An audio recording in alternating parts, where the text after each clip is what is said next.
നമസ്കാരം. മുഖ്യന്റെ ദൂർത്ത് കഥകളെ കുറിച്ച് കേട്ട് നിങ്ങൾക്കും പറഞ്ഞ് ഞങ്ങൾക്കും മടുത്തു. ഇക്കൂട്ടർ ഇന്ന് നന്നാകും നാളെ നന്നാകും എന്നെല്ലാം കരുതിയാണ് സർക്കാരിന്റെ ഓരോ പൊള്ളത്തരങ്ങളും നമ്മൾ പറയുന്നതെങ്കിൽ പോലും ആ വാർത്തകളെല്ലാം പുറത്തുവിടുന്നവർക്ക് പിണറായി വിരുദ്ധരെന്ന ലേബൽ ലഭിക്കുന്നതല്ലാതെ തങ്ങളുടെ തെറ്റ് തിരുത്താൻ ഈ സർക്കാർ തയ്യാറാകില്ല എന്നതാണ് വീണ്ടും തെളിയിക്കുന്നത്. അത് വ്യക്തമാക്കുകയാണ് ഇന്ന് സംസ്ഥാനത്ത് തുടക്കം കുറിച്ചിരിക്കുന്ന സംസ്ഥാന സപ്ലൈസ് കോർപ്പറേഷന്റെ സുവർണ ജൂബിലി ആഘോഷം. ഉപ്പ് തൊട്ട് കർപ്പൂരം വരെ എല്ലാത്തിനും കേരളത്തിൽ തീ പാറുന്ന വിലയാണ്. അതുകൊണ്ട് സർക്കാർ സപ്ലൈസ് കേന്ദ്രങ്ങളിലേക്ക് അവശ്യ സാധനങ്ങൾക്ക് വേണ്ടി എത്തുന്ന ജനങ്ങളാണ് ഇന്നേറെയുള്ളത്. എന്നാൽ അവിടെ എത്തുന്ന സാധാരണക്കാരായ ജനങ്ങൾക്ക് സാധനങ്ങൾ ലഭിക്കുന്നില്ല എന്നത് മാത്രമല്ല, അതിനേക്കാൾ വലിയ നിരാശയാണ് അവിടെ നിന്ന് ലഭിക്കുന്നത്. കാരണം ഒരു കുന്തവും അവിടെ ഒന്നും ഉണ്ടാകാറില്ല. 50-ലധികം ഇനങ്ങൾ ഉണ്ടാകേണ്ട സപ്ലൈകോ ഉൾപ്പെടെ എല്ലാ സർക്കാർ വിതരണ കേന്ദ്രങ്ങളും കാലിയായിക്കൊണ്ടിരിക്കുകയാണ്. അവശ്യ സാധനങ്ങളില്ലാത്തതിനാൽ എലികൾ പോലും ഉപേക്ഷിച്ച ഏരിയയാണ് ഈ പറയുന്ന സർക്കാർ വിതരണ കേന്ദ്രങ്ങൾ എന്നതാണ് വസ്തുത. എന്നാൽ ഇതിനൊന്നും നടപടിയെടുക്കാതെ ആഘോഷങ്ങൾക്ക് മാത്രം പ്രാധാന്യം നൽകിക്കൊണ്ട് മുന്നോട്ട് ഭരണം കാഴ്ചവെക്കുകയാണ് പിണറായി സർക്കാർ. ഇത്തരം സ്ഥാപനങ്ങളിലേക്ക് ആവശ്യമായ സാധനങ്ങൾ എത്തിക്കുകയും ഈ സാധനങ്ങൾ എത്തിക്കുന്നവർക്ക് കുടിശ്ശികയായി നൽകേണ്ടുന്ന കോടിക്കണക്കിന് രൂപയിൽ ചെറിയൊരു പങ്കെങ്കിലും നൽകേണ്ടുന്നതിന് പകരം ഒരു വർഷം നീണ്ടു നിൽക്കുന്ന ആഘോഷ പരിപാടികൾക്കാണ് സംസ്ഥാന സർക്കാർ ഇപ്പോൾ തുടക്കം കുറിച്ചിരിക്കുന്നത്.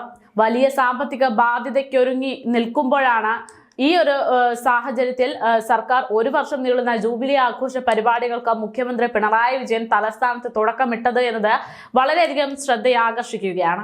50 ഉൽപ്പന്നങ്ങൾക്ക് 50 ദിവസം പ്രത്യേക വിലക്കുറവ്, ഹാപ്പി അവേഴ്സിലൂടെ ഉച്ചയ്ക്ക് 2 മുതൽ 3 വരെ പ്രത്യേക വിലക്കുറവ്, 14 ജില്ലകളിലും സപ്ലൈകോയുടെ സിഗ്നേച്ചർ മാർട്ടുകൾ തുടങ്ങി പുതിയ പദ്ധതികളും ഇതോടൊപ്പം പ്രഖ്യാപിച്ചിട്ടുണ്ട്. സപ്ലൈകോ ഹാപ്പി അവേഴ്സ് എന്ന പേരിൽ നടപ്പാക്കുന്ന പദ്ധതി പ്രകാരം സംസ്ഥാനത്തെ സപ്ലൈകോ സൂപ്പർ മാർക്കറ്റുകളിലും ഹൈപ്പർ മാർക്കറ്റുകളിലും ഉച്ചയ്ക്ക് 2 മുതൽ 3 വരെ പൊതുജനങ്ങൾക്ക് പ്രത്യേക വിലക്കുറവിൽ സാധനങ്ങൾ വാങ്ങാനാകുമെന്നാണ് മുഖ്യമന്ത്രിയുടെ അവകാശവാദം. എന്നാൽ സാധനങ്ങൾ ഒന്നും തന്നെ കിട്ടാതെ വലയുകയാണ് ജനങ്ങൾ. സപ്ലൈകോയിൽ ഒരു സാധനവുമില്ല.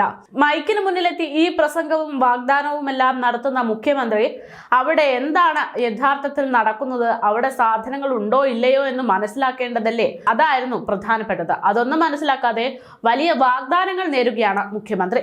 സപ്ലൈകോയിൽ ആഘോഷം ഗംഭീരമായി തുടരുമ്പോൾ പോലും അവശ്യ സാധനങ്ങൾ ഒന്നുമില്ലാതെ നിൽക്കുന്ന സാഹചര്യമാണ് സപ്ലൈകോയുടേത്. 5-ൽ കൂടുതൽ സബ്സിഡി ഇനങ്ങൾ പലയിടത്തും കിട്ടാനില്ല. കുറച്ച് മാസങ്ങളായി മുളകും അരിയും ഉഴുന്നും ചെറുപയറും മാത്രമാണ് പലയിടത്തും ലഭിക്കുന്നത്.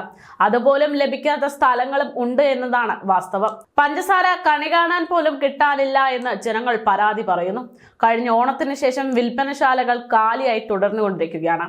എന്നിട്ടാണ് മികച്ച വിലക്കുറവിൽ സാധനങ്ങൾ കിട്ടുമെന്ന് പറഞ്ഞ് മുഖ്യമന്ത്രി മൈക്കിലൂടെ വലിയ വാഗ്ദാനങ്ങൾ നേരുന്നത്.